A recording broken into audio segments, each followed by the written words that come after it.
কেমন আছেন সবাই? আশা করি ভালো আছেন। আমরা তো রেগুলার পরীক্ষার বা পড়াশোনার গাইডলাইন নিয়ে কিছু ভিডিও আ দিচ্ছি। এর পাশাপাশি আমরা আরো কিছু নতুন টাইপের ভিডিও আপ করব, যেটা হচ্ছে আপনার জবের জন্য বা কেরিয়ারের জন্য বা লাইফের জন্য খুবই গুরুত্বপূর্ণ। তো এরই আপনার ১ম এ আমরা আ শুরু করতে চাই হচ্ছে আমাদের একটা বই নিয়ে।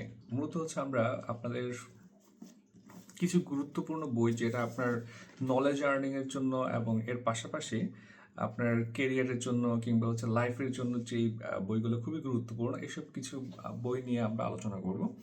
আজকের বইটা হচ্ছে বাংলা সাহিত্যের ইতিহাস, মাহবুবুল আলম স্যারের বইটা। বইটা আশা করি অনেকের বাসায় আছে। আর যাদের বাসায় নাই, আপনারা কিন্তু বইটা খুব দ্রুত চাইলে হচ্ছে কালেক্ট করতে পারেন। বইটার বিশেষত্ব কি? অ্যাকচুয়ালি বইটা আমি পড়া শুরু করি 2022-এর দিকে। হুম। এটা ঠিক জব প্রিপারেশনের জন্য পারচেজ করা না, আমার হচ্ছে বাংলা সাহিত্য সম্পর্কে জানার খুবই একটা স্পৃহা কাজ করে। হ্যাঁ, আমার কিন্তু একটা কবিতার বইও আছে এবং সেকেন্ড কবিতার বই নিয়ে আমার এই বছরই আশা করছি আর কি, যে এই বছর বা আগামী বছরের শুরুর দিকে পাবলিশ করতে পারবো। তখন থেকে হচ্ছে মূলত আমি বাংলা সাহিত্য এবং হচ্ছে আপনার ছন্দ বা এই টাইপের অনেকগুলো বই কালেক্ট করি, মূলত সমালোচনা বিষয়ক এবং হিস্ট্রি বিষয়ক। আমার হিস্ট্রি পড়তে খুবই ভালো লাগে। তো তখনই হচ্ছে এই বইটা পারচেস করা। এখন পারচেস করার পরে দেখি যে আমার বিসিএস প্রিপারেশনে এই বইটা অনেক বেশি প্রভাব রাখছে। আমরা যারা এই বইটা পড়েন নাই, আচ্ছা দেখেন, যদি আমার বইটা হচ্ছে আপনার পরে কিনা, বাট সংস্করণ হচ্ছে 2016। অ্যাকচুয়ালি হচ্ছে এই আমাদের যে বিসিএস প্রিপারেশন, বাংলা বিসিএস প্রিপারেশনের যে সিলেবাসটা, হ্যাঁ এখানে টোটাল কিন্তু কাভার করছে এই বইটাই। হ্যাঁ, আপনারা যদি যারা বইটা পারচেস করেন নাই, তাদেরকে আমি রিকোয়েস্ট করবো যে আপনি অবশ্যই বইটা পারচেস করবেন। হ্যাঁ, আপনি যেমন ধরেন হচ্ছে আপনার প্রাচীনকাল বা চর্যাপদ, অন্ধকার যুগ, হ্যাঁ মধ্যযুগ, তারপরে হচ্ছে আপনার আধুনিক যুগ এবং হচ্ছে আপনার মঙ্গল কাব্য বলেন মধ্যযুগের, বা কবিওয়ালা, শায়ের, লোকসাহিত্য, আরাকান রাজসভার রোমান্টিক প্রণয়পক্ষের মার্সিয়া, মানে আপনার পুরো বিসিএস সিলেবাসটাই মূলত এখানে কভার করবে।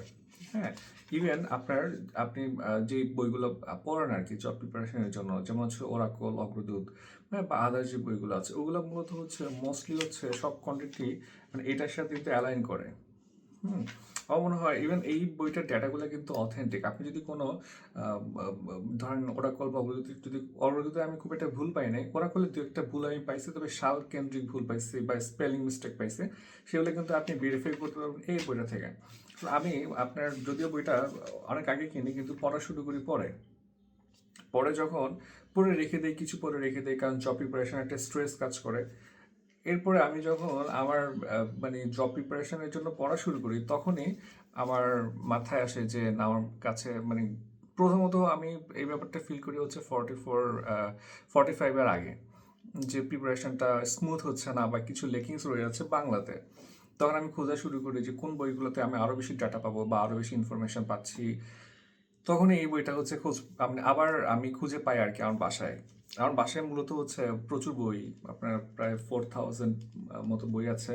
তো এইগুলা আপনার খুবই আনস্ট্রাকচার্ড ওয়েতে রাখা আর কি, স্তূপ স্তূপ করে। হ্যাঁ, তো পরে বাসাও চেঞ্জ করার কারণে হচ্ছে ওগুলো হচ্ছে একদম প্যাক করে রাখা, যেটা খোলা হয় নাই। তো আমার বাসায় বই খুঁজে পেতে একটু সমস্যা হয় আর কি। যাই হোক, তো বইটা আমি পাওয়ার পরে পরে মানে বইটা আবার যখন হচ্ছে আমি সূচিপত্র দেখি আর কি, তখনই আমি বুঝতে পারি যে অ্যাকচুয়ালি এইটা হচ্ছে আমাকে মারাত্মক লেভেলে হেল্প করবে।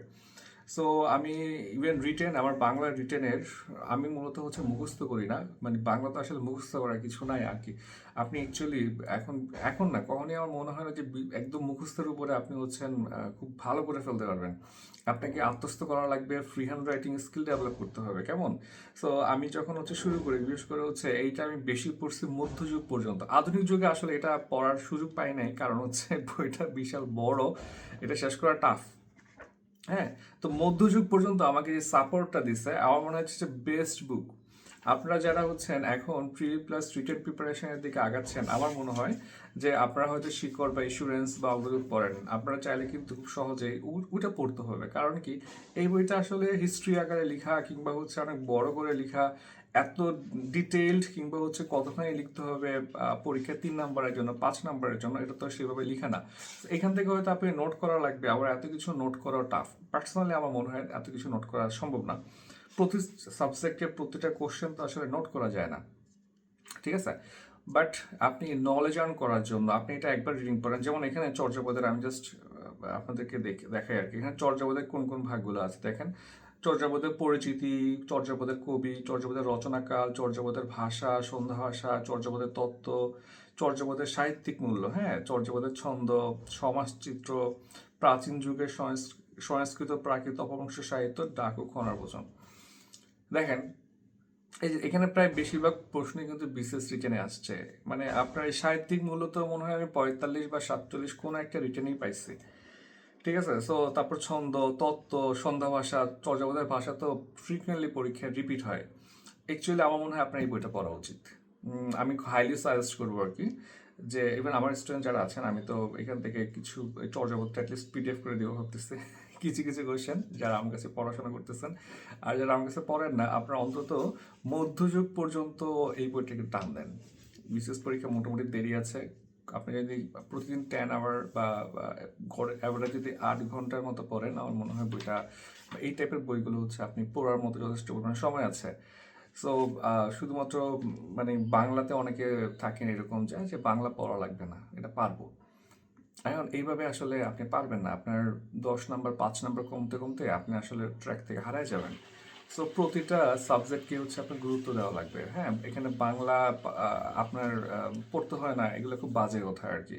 সো বাংলাতে সময় দেন, এবং হচ্ছে আজকের এই বইটা নিয়ে হচ্ছে আলোচনা, ঠিক আছে? এছাড়া হচ্ছে আপনি মধ্যযুগ পড়তে গেলে দেখবেন যে প্রচুর মানে আপনার এক্সট্রা পড়া আছে। এরপর আপনার কবিতাগুলো দেওয়া আছে, মধ্যযুগের রাজনৈতিক পটভূমি, মুসলিম শাসন এবং পৃষ্ঠপোষকতা। মোটামুটি আপনার পুরো বেসিকটা চলে আসবে আর কি এখান থেকে। পুরো হিস্ট্রিটা আপনি জেনে যাবেন, যেমন শ্রীকৃষ্ণ কীর্তন, চণ্ডী সমস্যা, এভরিথিং এখানে আছে। হ্যাঁ, সো আমার মনে হয় যে আজকের ভিডিওটা বানানোর মেন গোলটাই হচ্ছে এই বইটা নিয়ে আলোচনা করা। বইটা আপনারা দেখতে পারেন আর কি, পুরাতন লাইব্রেরিতেও পেয়ে যাবেন। আর পড়ে বা কেউ যদি পড়ে থাকেন বইটা জানাবেন কেমন হয়েছে আর কি। হ্যাঁ, বইটা ঠিক রিভিউ করা না, আমি ভাবছি কিছু বই রিভিউ করবো আর কি। আহমদ মুস্তফাকে দিয়ে শুরু করার প্ল্যান। আমি 2018 সালে হচ্ছে আহমদ মুস্তফার সব বই কিনে পড়ে ফেলছিলাম। তো ভাবছি আস্তে আস্তে রিভিউ করা শুরু করবো আর কি। হ্যাঁ, তো আপাতত জব রিলেটেড কিছু বই নিয়ে আমরা আলোচনা করবো, যেটা খুব প্রয়োজন আর কি। তো এই বইটা আসলে সংরক্ষণে রাখবেন, ঠিক আছে, এবং হচ্ছে পড়বেন। আশা করি অনেক কিছু জানতে পারবেন। সবাইকে অসংখ্য ধন্যবাদ।